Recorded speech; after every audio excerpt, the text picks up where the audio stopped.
Hello everyone, Ian here, going to show you the steps to manually stand up your deck on your Country Clipper mower.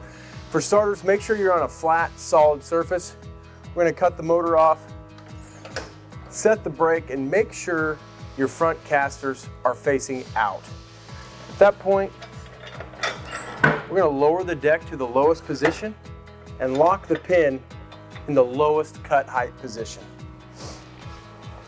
Now we're going to take the tension off the belt with our belt tension system and pull the belt off the back drive pulley. Now you're ready to stand your deck up.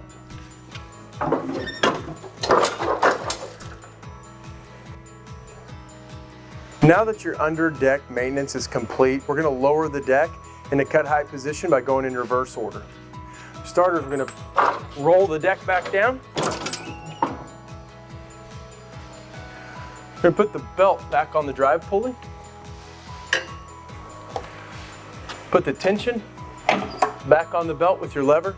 At this point, you're ready to set your deck height at your desired position and start mowing. For more information, see countryclipper.com or visit your local dealer.